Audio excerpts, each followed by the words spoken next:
사사기 강의 21번째 시간입니다. 사사기 18장 30절로 31절 말씀 함께 보도록 하겠습니다. 사사기 강의 21번째 시간 사사기 18장 30절로 31절 말씀입니다.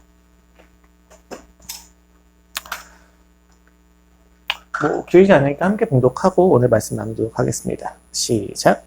단 자손이 자기들을 위하여 그 새긴 신상을 세웠고 모세의 손자요 게르솜의 아들인 요나단과 그의 자손은 단 지파의 제사장이 되어 그 땅 백성이 사오집히는 날까지 이르렀더라.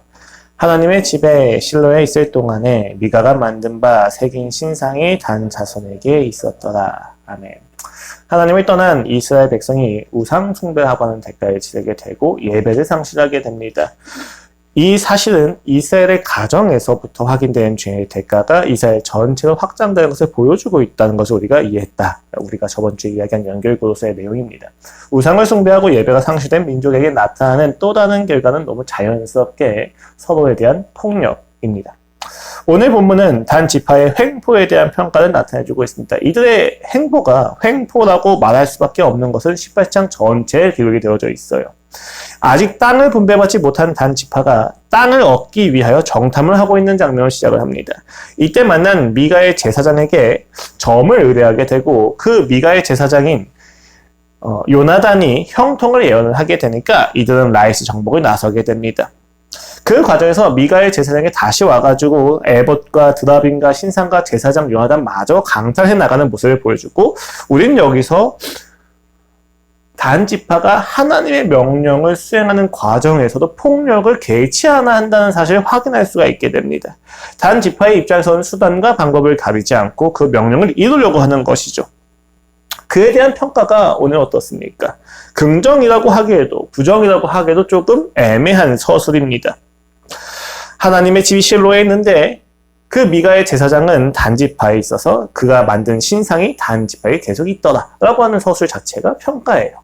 이러한 평가를 가지고 도대체 우리가 단지파를 어떻게 생각해야 되는 것인지, 우상을 숭배하고 예배를 상실한 민족에게 왜 폭력이 꼽힐 수밖에 없었는지에 대한 평가를 우리가 하기가 어렵다는 것입니다. 오늘 우리는 이 평가가 어떠한 평가인지 깊이 살펴보는 것을 통해서 오늘날 예배를 드리고 사역을 하고 하나님을 따라간다고 하지만 정작 예배가 되어지지 않는 우리의 인생에 어떠한 메시지가 필요한지를 다시 한번 확인해 보고자 합니다. 오늘 본문의 시작은요, 18장 전체에서 왕이 없다라고 하는 서술로 시작이 됩니다. 이스라엘 백성에게 왕이 없으니 그 다음에 어떤 어구가 따라와야만 합니까? 사람들이 각자 자기 소견에 옳은 대로 행하였더라 라고 하는 표현이 따라와야 되는데 그렇지가 않아요. 18장 1절을 보시면요, 이스라엘 백성에게 왕이 없는데 라고 한 다음에 단 지파는 그때 거주할 기업의 땅을 구하는 정이었으니 이는 그들이 이스라엘 지파 중에서 그때까지 기업을 분배받지 못하였습니다 라고 이야기가 이어집니다. 생략이죠. 근데 그 생략된 곳을 대체하고 있는 내용이 있어요. 무엇입니까? 단 지파가 땅을 구하는 중이다 라고 하는 이야기예요. 이러한 이야기는요, 사사기를 읽고 있는 독자들로 하여금 어떤 인상을 주냐면 이스라엘 백성이 왕이 없으니 각자 자기 소견에 옳은 대로 행하였더라 라고 하는 것과 똑같이 단지파가 땅을 구하러 다니는 그 과정도 그들이 자기 소견에 옳은 대로 행한 결과라는 사실을 보여주고 있는 거예요.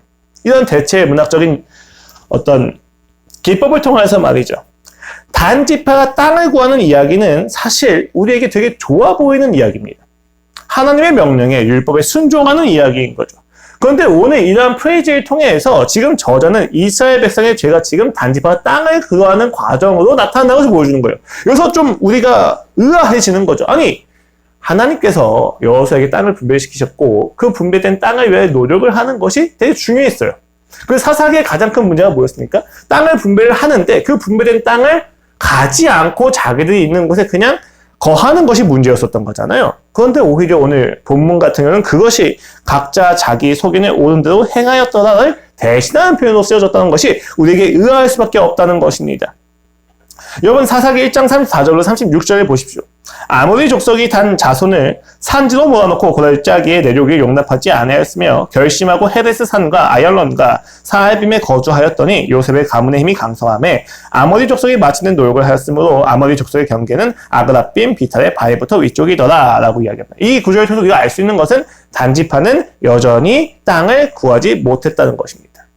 여러분 사사기는 연대적인 순서가 아니에요. 지금 어떻게 보면은 지금 사사기 이야기를 쭉 기록을 해놓고 지금 단지파 이야기가 18장에 나온 것은 조금 우리한테 이해가 안 되는 부분이죠.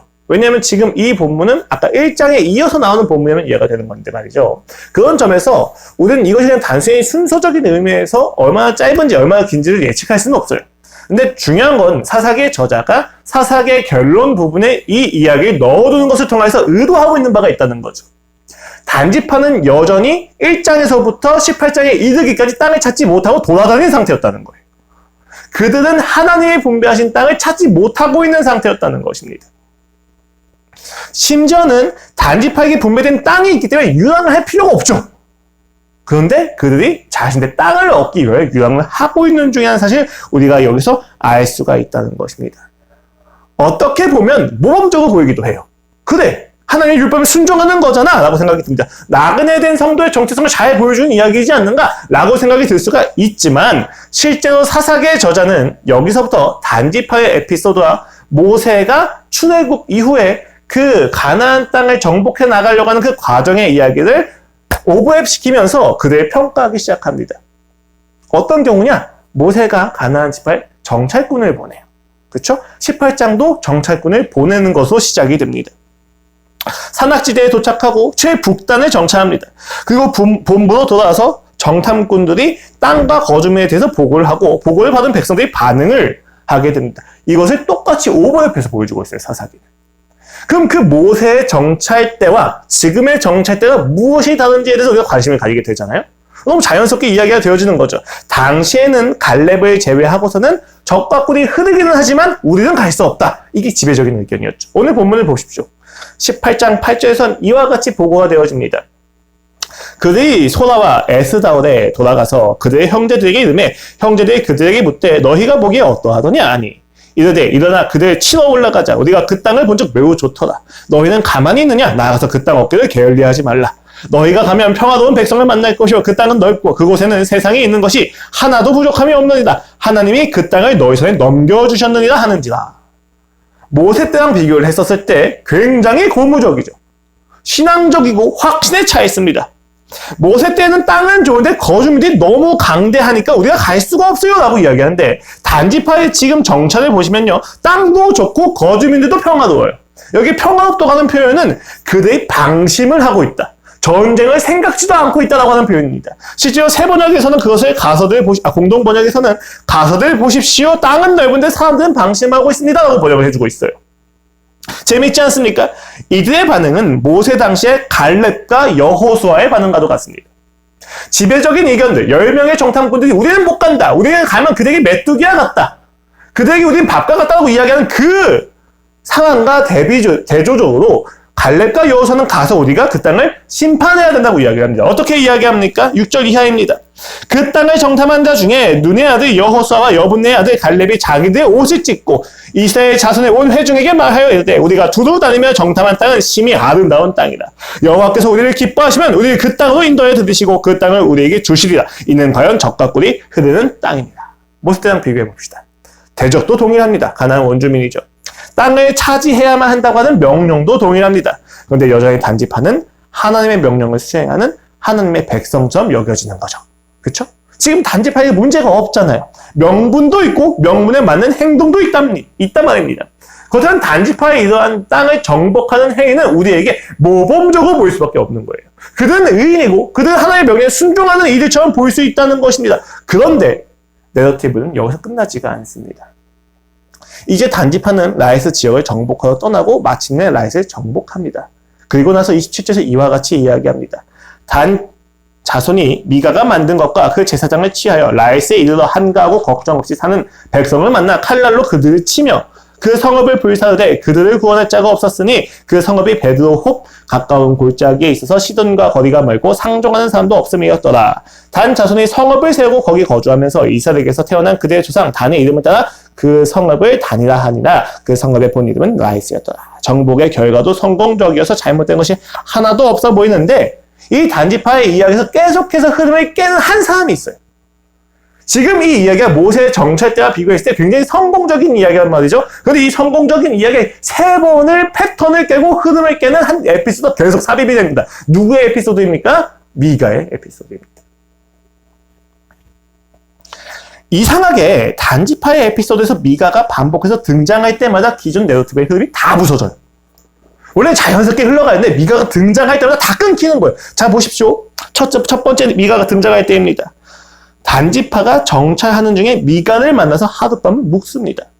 그리고 미가가 고용한 레위인 제사장에게 정찰꾼들이 하나님의 뜻을 묻고 이와 같은 대답을 얻죠. 그 제사장이 그들에게 이르되 평안히 가라, 너희가 가는 길은 여호와 앞에 있느니라 하니라. 되게 좋은 이야기인 것처럼 느껴지지만 우리는 그 사사기 앞에 있는 내용을 알기 때문에 알죠. 이 제사장이 진짜 하나님께 묻었을까? 아니라는 사실이에요. 이 제사장은 조건도 충족시키지 못했고 이 제사장은 하나님 앞에서 악을 행한 자이며 성직을 거래한 자입니다.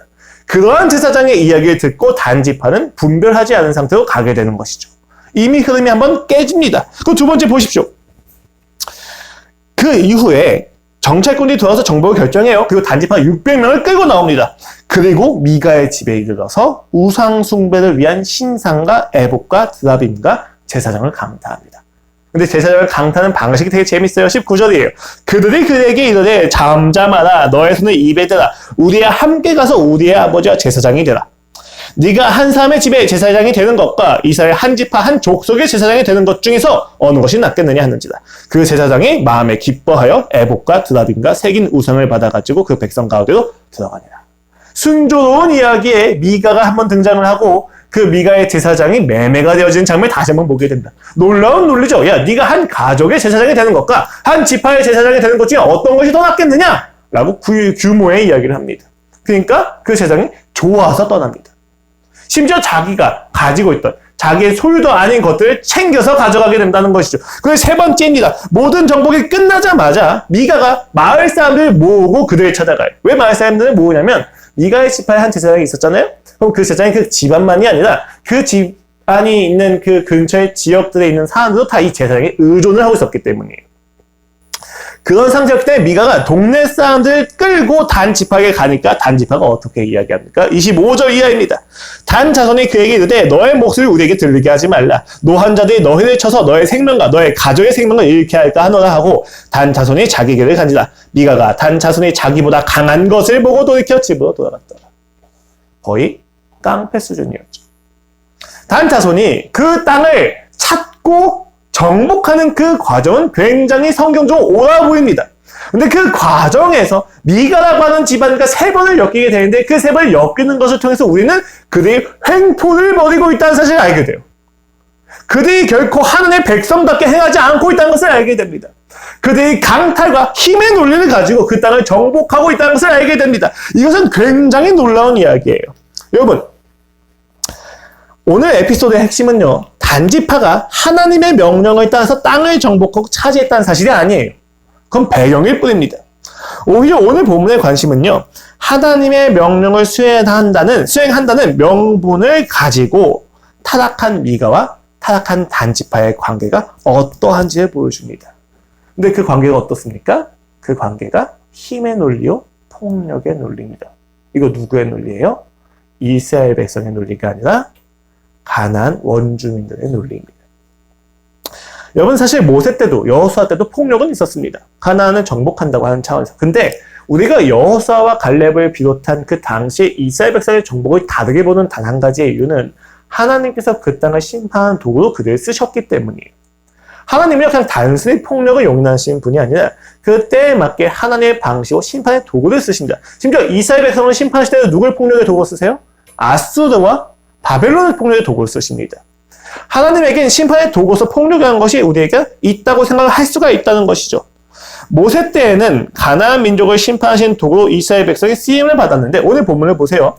라이스 족속뿐만이 아니라 같은 동족인 미가에게서도 폭력이 이어집니다. 무슨 이야기입니까? 같은 동족마저도 심판의 대상이 되어져 있다는 거예요. 단순한 폭력의 이야기가 아닙니다. 지금 단지파와 미가의 그 집안이 서로 심판을 하는 도구가 된다는 것이죠.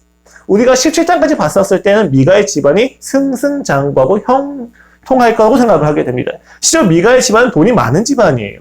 그 액수라든지 그 내러티브의 내용들을 보면 그 집안이 잘 될 수밖에 없다고 생각하고 미가도 그 제사장을 얻자마자 어떤 생각을 합니까? 우리 가문이 더 잘 되겠구나 라고 생각을 했죠. 정작 그에게 돌아온 것은 심판이었습니다. 그 제사장이 있었기 때문에 강탈을 당하는 것이 나타나게 되는 거죠. 처음에 우리가 이 결론 부분에 있는 에피소드를 시작할 때 그 어머니가 은 1,000세계를 잃어버리는 걸로 시작을 했잖아요. 잃어버린 돈을 가지고 드라빔이라든지 에봇인데 우상을 만들었단 말이죠. 신상을 만들었단 말입니다. 근데 그것을 다 빼앗기는 거죠. 지금 미가의 집안에게 단집하는 하나님이 심판입니다. 뭐라고 따질 수도 없어요. 왜요? 힘이 약하기 때문에. 미가는 거기서 하나님의 이름에서 그들이 거룩하지 않다는 것을 정죄조차도 못합니다. 그가 그렇게 살아왔기 때문에. 이를 통해 우리는 되게 놀라운 사실 한 가지를 깨닫게 되죠. 하나님을 떠난 결과로 우상을 숭배하고 예배를 잃어버린 민족은 이제 서로에게 심판의 도구가 되어버립니다. 이것은 사실 사사기에서 사사들의 인생들과 사사들의 내러티브를 봤을 때도 똑같이 나타나게 되는 이야기였죠. 기드온이 자기 지파를 치는 것도 단순히 선한 지파를 치는 게 아니에요. 각각의 악이 있는 지파들에서 치게 됩니다. 하나님은요, 이 사사기 속에서 혼란 가운데서 각자 자기 속인을 옳은 대로 살게 하는 그 인생들을 허락하시면서 그들의 양육 방식이 그들에게 심판 자체가 되게 만들어 버리십니다. 이 사실 놀라운 이야기예요. 왜요? 우리가 예수 그리스도를 믿는다 할지라도 그 예수 그리스도를 주로 섬기는 마음을 잃고 세상에 나가면 우리는 양육 방식의 밥이 됩니다. 그건 하나님이 우리에게 허락하신 심판의 이야기예요. 심지어 교회에서 예수를 믿는 사람들끼리도 서로에게 심판이 될 수가 있다는 것입니다. 우리가 예수를 믿는다고 아무리 이야기한들 우리의 인생의 가치관이 뼛속까지 그 세상에 빼앗겨져 있다면 우리는 그 세상에 가서 끊임없이 양육 방식의 노예가 돼서 양육 방식대로 살아가게 됩니다. 더 힘을 많이 가져야만, 더 많은 실력이 있어야만, 더 많은 능력이 있어야만 내가 이 땅에서 행복할 수 있다고 하는 그 착각 속에 놓이는 그 순간부터 우리는 끊임없이 심판이 떨어집니다. 나보다 더 강한 자의 압제, 이해할 수 없는 부조리, 이해할 수 없는 운의 결과로서 끊임없이 불행이 나아지게 되는 것이죠. 우리에게 그러한 심판이 계속 임합니다. 그렇게 부조리만 있습니까? 아니요. 얻는 것을 통해서도 심판을 당합니다. 내가 원하던 것을 열심히 해서 얻었어요. 근데 그 얻은 것만큼의 기쁨이 없어요. 허망을 끊임없이 찾아옵니다. 내가 차라리 예수님을 몰랐더라면 이 세상에서 안식을 누렸을 텐데 예수님을 알게 되니까 이 세상에서 내가 얻고자 하는 것을 얻었다 할지라도 허무해집니다. 심판이 오는 거예요. 내가 생각하는 만족과 누림이 있을 수가 없습니다. 우상을 섬기고 예배를 잃게 되니까 인간에게 남는 것이 그러한 악밖에 없는 것입니다. 분열과 다툼과 힘의 싸움이 시작되는 것입니다. 소유를 한다면 허무해질 것이고 소유를 못한다면 좌절할 것입니다. 울분이 쌓이는 것이죠.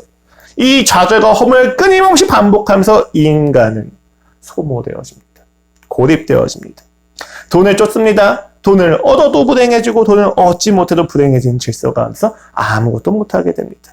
여러분, 결국 돈의 여부, 소유의 정도에 따라 행복이 결정되는 것이 아니라 돈 자체를 추구하는 가치관이 우리를 파멸로 이끈다는 거예요.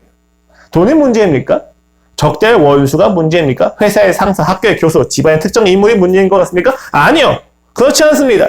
우리가 오늘 본문을 통해서 분명하게 문제의 근원으로 바라보게 될 수 있는 단 한 가지는 힘이 모든 것을 결정지어버린 구조 자체가 문제가 된다는 거예요. 지금 당장 나에게 지엽적인 어떤 원인들도 있고 트리거가 있겠죠. 근데 그거 자체가 문제가 아니라 이 트리거들이 내게 트리거가 될 수밖에 없는 그 구조 자체가 우리를 끊임없이 무너뜨린다는 것입니다. 결국은 죄의 문제입니다. 하나님을 떠나 우상 숭배를 초래하고 그로 인한 예배를 상실하게 만든 죄가 우리로 하여금 돈이 생명보다 가치 있게 만들고 이웃보다 내 자신이 더 가치 있게 만들며 상사와 교수의 권위를 증오하게 만드는 것이죠. 그래서 오늘날 대한민국 사회를 보십시오. 혐오가 가득합니다. 증오가 가득합니다. 비아냥과 조롱이 가득합니다. 서로가 서로를 사랑하는 것은 꿈꾸지 않습니다. 서로가 서로에게 거리를 두는 것이 정상이고 상식이라고 이야기를 합니다. 그렇게 하면서 자신들의 길을 꿋꿋이 가는 이들을 조롱하게 만듭니다. 그런 인생이 무엇이 있겠느냐고 묻습니다. 하나님을 추구하는 인생들은 오히려 비아냥됩니다. 세상은 그렇게 될 수밖에 없는 거예요. 자기들 가지 못하는 길을 가는 이들을 보면서 그들이 던질 수 있는 것은 조롱입니다. 근데 여러분 이렇게 생각해 보시죠. 그렇게 자기 길을 가는 사람이 아니었더라면 이 땅이 이렇게까지 변할 수 있었습니까? 우리에 앞서서 있었던 그 그리스도인들의 참다운 현신과 모습이 아니었더라면 오늘 우리가 사는 사회는 이 정도의 혐오에서 그치지 않았을 것입니다. 세상이 그토록 조롱하는 의미 없어 보이는 헌신과 성실의 부재는 오늘날 우리의 사회를 더 끔찍하게 만들었을 것이 분명합니다. 그러나 그들은 자신들을 조금 더 가치 있게 만들어주고 유익하게 만들어주고 편리하게 만들어주고 편하게 해줬던 모든 가치를 비아냥됩니다. 왜 그렇습니까? 죄가 인간의 눈을 가려버리는 것입니다. 여러분, 저는요 이번에 사기를 당했잖아요. 사기를 당해서 확신했습니다. 눈이 가려지면 어떤 이성도 필요 없다는 사실을. 나는 나름대로 그래도 나는 성씨에서 지성이 있다고 자부하는 편이에요. 어느 정도는. 근데 그 보이스피싱 그냥 당해버리면, 여러분 진짜 놀라운 사실이 뭔지 아세요? 제가 보이스피싱을 당하고 나서, 그 중국어의 피싱을 당하고 나서 이렇게 사람들과 이야기하다가 이렇게 피싱 당한 이야기를 하잖아요. 그러면 다른 목사님은 1억을 당하셨고 제가 이야기했던 친구의 친구도 5천을 당했고, 그러니까 이게 생각보다 많이 당했어요. 근데 이게 평소에 말을 못하다가 내가 말 꺼내면 얘기를 해줘요. 자기들도. 이제 다음에 위도이기도 하고. 근데 이 사람들이 다 공통하는 바가 뭐냐면, 교수들도 지성인들 다 소용이 없어요. 그냥 그 흐름에 한번 빠지게 되면 아무것도 안 보이게 돼요. 제가 이것을 곰곰이 생각해 보니까 죄가 그렇습니다. 우리가 죄 안에 딱 빠져 있으면요, 하나님이 1도 보이지가 않아요. 눈이 가려집니다. 인간의 능력과 지성으로 해결될 수 있는 이야기가 아니구나라는 사실을 깨닫게 됩니다. 내가 내 마음을 지키기 위해서 노력을 다하고 지성을 다한다고 생각했는데, 내가 내 마음을 지키기 위해서 그 노력과 지성 위에 내가 해야만 하는 것은 내 영적인 눈이 가려지지 않아달라고, 않게 해달라고, 나를 지켜달라고 하나님을 붙잡는 기도였던 거예요. 그것을 놓치고 내 지성과 내 노력으로 나를 끊임없이 무언가 만들려고 했던 것이 얼마나 영적이지 않으면 얼마나 비합리적인지를 깨닫게 됩니다. 기독교는 영적인 종교이고, 기독교는 전인격적인 종교요, 기독교는 초월적인 이야기의 내용의 종교라고 이야기를 하면서 정작 기도는 열심히 안 해요. 내가 잘났기 때문입니다. 제가 그것을 여러분 앞에 고백합니다. 사사기 이 내용을 보시면요, 우상 숭배와 예배를 잊고 서로가 서로의 심판의 도구가 되는 지점까지 이르러서 무엇을 하게 됩니까? 이스라엘 백성이 완벽하게 눈이 가려집니다. 스스로가 심판의 도구로, 여러분 이 이야기 딱 보시면 어떤 감이 잡히셔야 되냐면, 미간을 심판하는 도구로서 단지파가 쓰였잖아요. 이 단지파도 악하잖아요. 이 단지파도 반드시 심판을 당한다는 것입니다. 결국 당할 수밖에 없는 거예요. 그 심판의 악순환 속에서 벗어날 수가 없다는 거죠. 그것을 저자는 이와 같이 에피소드를 마치는 평가로서 이야기를 끝내는데, 그게 오늘 본문이에요. 30절을 보십시오. 단 자손이 자기들을 위하여 그 새긴 신상을 세우고 모세의 손자를 게르솜의 아들인 요나단과 그의 자손은 단지파의 제사장이 되어 그 땅 백성이 사로잡히는 날까지 이르렀더라. 이상한 이야기죠. 지금까지 미가의 제사장의 이름이 한 번도 나온 적이 없어요. 그런데 지금 여기서 처음 나옵니다. 이름이 뭐예요? 요나단이에요. 이름을 밝힌 게 중요하지 않습니다. 그 이름의 출처가 되게 중요해요. 그 사람은 누구래요? 모세의 손자고 게르솜의 아들이에요. 게르솜은 언제 낳은 아들이죠? 모세가 광야로 도망갔다가 미디안 땅에서 처음 아내를 만나고 거기서 시보라를 만나서 처음 낳은 아들의 이름은 게르솜. 괴롭다라는 뜻의 아들입니다. 그 사람의 아들이래요. 근데 지금 시대가 굉장히 짧아 보이는 거죠. 근데 여러분, 근데 이게 아들, 손자라고 하는 표현이 이스라엘 백성에서는 뭐 두세대, 세세대 이렇게 넘어서 나오기도 해요. 후예다, 후손이다. 이게 되게 중요하거든요. 그럼 이 요나단이 모세의 후손이래요. 이스라엘 백성을 이끌었던 불세출의 지도자 모세의 후손인 요나단이 지금 그 모세가 하나님께 받았던 했던 그 모든 율법과 말씀을 어기고 산다는 게 보이는 겁니다. 그것을 이야기하면서 뭐라고 이야기합니까? 그의 자손은 단지파장의 제사장이 되어 그 땅 백성이 사로잡히는 날까지 이르렀더라. 여러분, 그 자손이 사로잡히는 날이 언제입니까? 아수르가 그들을 침략했을 때예요. 북이스라엘 멸망시켰을 때. 그러면 이 이야기는 그들이 왕정이 끝나는 시기까지 여기서 그 요나단이 제사장 노릇을 했다는 것을 의미합니다. 무엇을 의미하는 거냐면, 제가 결론만 딱 말씀을 드릴게요. 그들이 믿고 원하던 왕정도 결국은 끝날 거라는 이야기예요. 말씀드렸죠? 미가를 심판하는 도구서 쓰였던 단지파도 똑같이 심판을 당하게 됩니다. 누구한테? 아수르에게. 하나님의 역사가 그렇게 이어져요. 제가 종종 이런 얘기 드려요, 여러분. 악을 행하고 나서 우리의 구원을 의심하지는 않아도 되지만 그 죄 때문에 그 악한 것만큼의 대가는 반드시 치르게 될 거라고. 이 세상에서. 우리뿐만의 이야기가 아니고 왜 저는 그 악을 당하지 않는가라고 하는 사람들 역시도 반드시 당하게 될 거라고 이야기를 합니다. 하나님은 사실 성경 전체에서 그것을 그냥 넘어가신 적이 없어요. 자기 백성들에게마저도 이스라엘 백성에게도 그 심판에 대한 대가를 고스란히 다 감당하게 하신다. 되게 중요한 건 그것을 감당하게 하시면서 사랑을 포기하지는 않는다는 거예요. 이게 참 이해가 안 되거든요. 근데 제가 새알을 키우다 보면 이해가 돼요. 새알을 키우다 보면 너무 좋고 너무 사랑하기 때문에 모든 걸 다 봐주고 싶지만 봐주면 안 되는 것들이 존재하거든요. 이 아이가 스스로 망치는 방법들이 보이거든요. 여러분, 저 아이는 우리와 같아서 자기를 망가뜨리는 것에는 전문가예요. 우리 그렇지 않습니까? 우리는요, 우리를 망가뜨리는 것에 대해서 굉장히 쉽게 노출되어집니다. 내 인생을 망가뜨리는데도 불구하고 끊임없이 붙잡고 있는 게 우리지 않습니까? 다음날 일찍 깨야 돼요. 하지만 밤에 내가 스마트폰 하는 것을 멈출 수가 없는 우리의 인생은. 왜 그렇습니까? 우리가 죄인이어서 그렇습니다. 누군가가 그걸 지적해주고 고쳐주고 습관을 만들어주는 것이 필요해요. 제가 하나님의 마음을 자녀에게 조금이나 말아가게 됩니다. 그냥 다 봐주고 싶은데 봐줄 수가 없어요. 왜요? 여러분 봐주지 않으면 그게 더 힘들거든요, 사실. 아까 오늘 아침에도 잠깐 했지만 애들이 막 우는 애를 앞에다 두고 생각을 막 하게 만들고 대화를 해야 되고 되게 과정이 힘들어요. 그냥 원하는 거 딱 해주면 돼요. 깎아 한번 주면 돼요. 근데 그걸 못 주는 거예요. 엄마 만나고 싶대요. 엄마 만나게 하면 안 되는 거예요. 회피인 걸 알기 때문에. 그걸 계속 싸워야 돼요. 소리를 지르고 악을 쓰고 그것을 하나님이 감당해 나가신다는 겁니다. 그래서 오늘 분명히 두 번째가 나오는 거예요, 여러분. 무엇입니까? 31절이에요.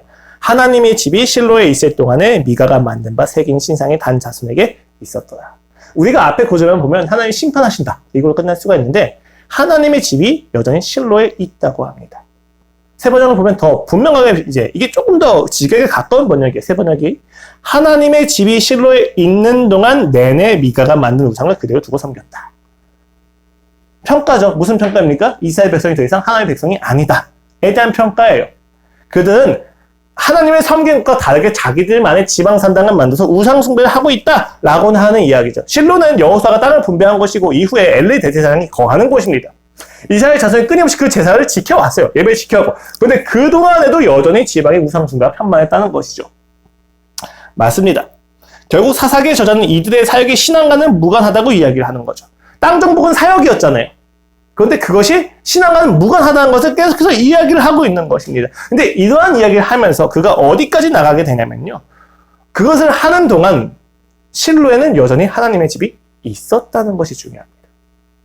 우리는 하나만 보게 됩니다. 아니 하나님의 집이 실로에 있는데 그들이 우상숭배했다고 이런 진짜 처죽일 놈들이라고 생각하지만 여러분 잘 생각을 하셔야 돼요. 그들이 우상숭배를 그 하는 모든 동안에도 하나님의 집은 여전히 실로에 있었다는 거예요. 떠났어야죠. 부수셔야죠. 성전에 제한되는 분이 아니시잖아요. 끊임없이 기회를 줬는데 기회를 줄 때마다 거듭찬 이스라엘 백성은 버리셔야죠. 그런데 여전히 하나님의 집이 실로에 있었답니다. 하나님이 계속 기다리셨답니다. 그들이 하나님과의 관계를 추구하지 않고 자기들이 하는 삶에 취해서 자신들의 편리한 인생에 취해서 하나님을 떠난 그 모든 것을 바라보시면서도 하나님은 여전히 그 집을 실로에 두고 기다리셨다는 거예요. 돌아오길 바라셨다는 거예요. 그들이 마음만 먹었다면, 그들이 돌이키기만 했다면 그들은 하나님을 만날 수 있었습니다. 그 사실을 사사기의 저자가 마지막으로 평가하는 거예요. 너희가 악하다. 그런데 그 너희의 악함 가운데 하나님이 계속 함께 기다리고 계시답니다. 각자 자신이 생각한 대로 옳다고 여긴 결과입니다. 우상을 숭배하고 예배를 잃고 서로 폭력을 당하면서 서로에게 심판이 되어서 세상과 다를 게 없는 구별될 것이 하나 없는 백성이 되어버리는 것이 이스라엘의 가장 큰 죄의 열매입니다. 신앙을 명분 삼았으나 더욱더 세상과 같아진 이들의 모습이 우리에게 충격을 주는 것은 우리도 그들과 다를 바가 없기 때문입니다. 하나님의 이름을 빌어 우파를 주장하고 하나님의 사랑을 명분 삼아 좌파를 주장합니다.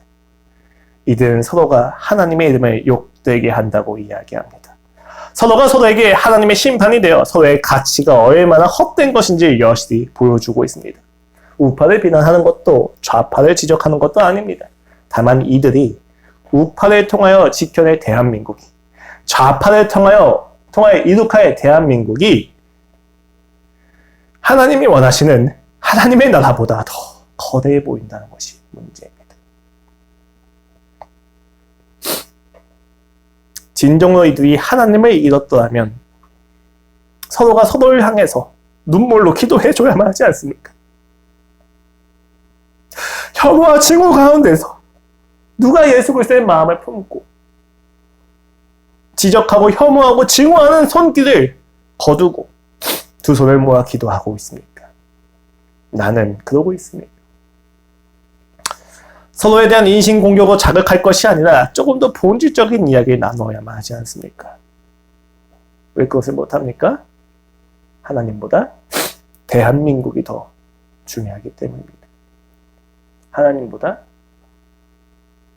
내가 더 중요하고, 하나님보다 남성이라고 하는 성별이 더 중요하고, 하나님보다 대전 시민이라고 하는 지역 색이 중요하기 때문에 우리는 하나님을 잃게 됩니다. 나만이 옳다고 주장하면서 스스로를 기준 삼는 순간 우리는 하나님과 함께 할 수가 없게 됩니다. 내가 하나님이 되면 하나님이 두릴 수 없기 때문이죠.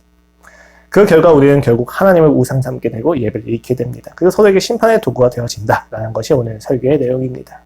여러분, 우리에게도 지금 하나님의 심판이 임하고 있습니까? 여러분, 누군가에게 심판이 되어주고 있으십니까? 아니면 누군가에 통해서 심판을 받고 있습니까? 제가 종종 이야기하는 건데, 실존주의 철학자 사르트르는 타인은 곧 지옥이다라고 이야기를 하죠. 여러 가지 철학적인 이야기가 있지만 결국 인간은 인간에게 서로 폭력이 될 수밖에 없는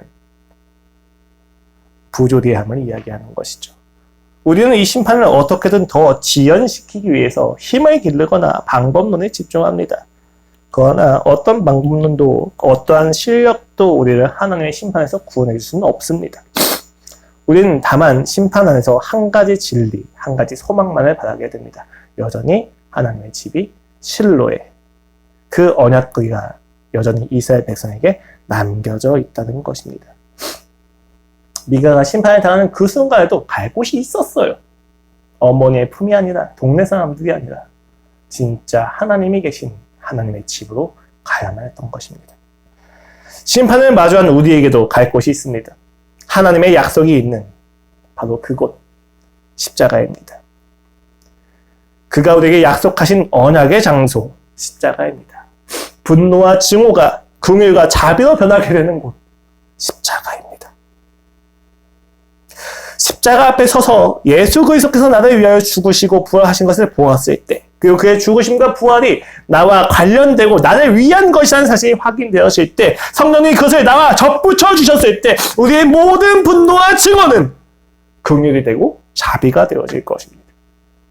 사실 우리가 경험하는 모든 분노와 증오가 하나님을 향한 갈망이기 때문에 방향만 달라진다면 그것은 우리로 하여금 더욱더 예수 그리스도의 제자다운 모습인 것을 보여줄 것입니다. 사사기의 죄악사가 이제 끝나갑니다. 괴로웠습니다. 사사기 참. 그 광기의 역사는 우리에게 다시 한번 하나님의 집으로 가야만 한다고, 약속하신 장소를 떠나서는 구원을 누릴 수 없다는 것을 지적해 보여줍니다. 그러니 여러분, 십자가로 나아가셔야만 합니다. 언제까지? 라고 하는 질문은 크게 의미가 없습니다. 끊임없이 나아가야만 합니다. 그것을 이미 경험한 자도, 아직 경험하지 못한 자도 동일한 결론입니다. 우리는 십자가 외에는 나아갈 장소가 없습니다. 우리의 모든 죄악이, 우리의 모든 분노가 전환될 수 있고 만족이 될 수 있고 우리의 모든 고통이 간증이 될 수 있는 단 한 곳은 십자가뿐입니다. 그러니 그 자리에서 무릎을 꿇으십시오.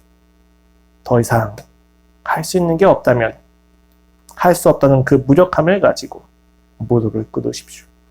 그 무릎을 꿇고 당장 다이나믹한 변화가 있지 않을 것입니다. 확신합니다. 무릎을 꿇는다고 해서 여러분에게 성령님이 강력하게 역사하셔도 그런 것들이 있는 것은 정말 그 성령님의 역사의 능력이고, 다만 여러분이 그 무릎을 꿇는 그 순간순간들이, 그렇게 발버둥친 그 순간순간들이 하나님과의 관계에서 하나하나 쌓여질 것입니다.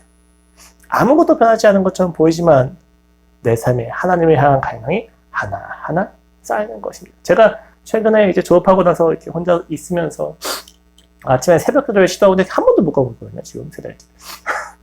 근데 어쨌든 일어나서 5분이라도 가서 도서관에 가요. 그리고 일어나서 1분이라도 무릎을 꿇으려고 합니다. 정말 별거 아닌 거, 기도하려면 여러분 적어도 한 40분은 해야 돼요. 그렇죠?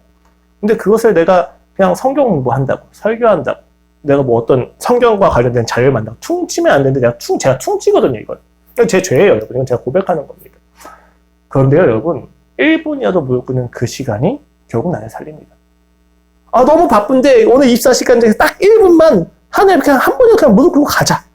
진짜 너무 늦었지만 너무 바쁘지만 내가 1분이라도 잠깐 무릎 꿇자 라고 하는 그 시간이 결국은 우리를 바꿉니다.